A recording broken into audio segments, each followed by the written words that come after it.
বীরভূমে চন্দ্রপুরে জনসমুদ্রে ভাসলেন অনুব্রত মণ্ডল। সিউড়ি বিধানসভা তৃণমূল কংগ্রেসের ডাকে বীরভূমের চন্দ্রপুরে আয়োজন করা হয়েছিল বিশাল জনসভার। সেই জনসভার প্রধান বক্তা হিসাবে উপস্থিত ছিলেন অনুব্রত মণ্ডল, ছিলেন মন্ত্রী চন্দ্রনাথ সিনহা, বিধায়ক বিকাশ রায়চৌধুরী, বিধায়ক রানা সিং, মলয় মুখার্জি, সুকুমার সাধু সহ জেলা ও ব্লক স্তরের একাধিক নেতা নেত্রী।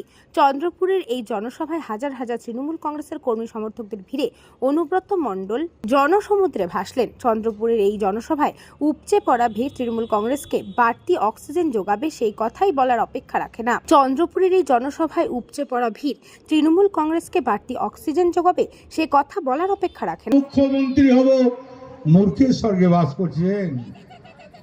আছে কেউ? তার নামটা বলুন তো, কে মুখ্যমন্ত্রী হবে? তৃণমূল কংগ্রেসের মুখ্যমন্ত্রী মমতা ব্যানার্জি। আপনাদের মুখ্যমন্ত্রীকে একজনের নাম বলুন, একজনের নাম বলুন, বলতে পারবেন না। আর আমাদের যাকেই জিজ্ঞেস করবেন, একটা পঞ্চায়েত মেম্বারকে জিজ্ঞেস করুন, একটা বুথের প্রেসিডেন্টকে জিজ্ঞেস করুন, একটা সাধারণ কর্মীকে জিজ্ঞেস করুন, একটা খেটে খাওয়া মানুষকে জিজ্ঞেস করুন, একটা দিন মজুরকে জিজ্ঞেস করুন, একটা বেকার ছেলে মেয়েদের জিজ্ঞেস করুন, বলবে মমতা ব্যানার্জি।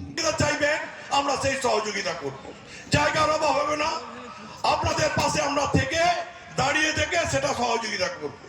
ভাওতা দেবেন না মানুষকে। একটা ভাওতাবাজ দল আজকে ভোটার ডে আমি গেছিলাম সিউড়ি 1 নম্বরে, আজকে এসআইআর এর যে ক্যাম্প ওখানে, সেখানে গিয়ে দেখতে 3000 মানুষ আজকে সেখানে তাকে ডাকা হয়েছে। এটা একটা কত বড় ধাপ্পা। বিজেপি ভেবেছে এই পশ্চিম বাংলা থেকে যদি 2 কোটি বাদ দিতে পারি তাহলে ক্ষমতায় চলে আসবো। আজকে কিছু কিছু জায়গায় শুনছি আমরা, তাদেরকে আপনারা নিয়ে যাবেন। আর আমি ধন্যবাদ জানাই।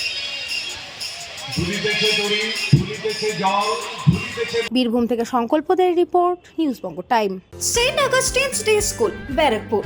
Success for every child. Admission open 2026 to 2027. Contact number 900793 4555.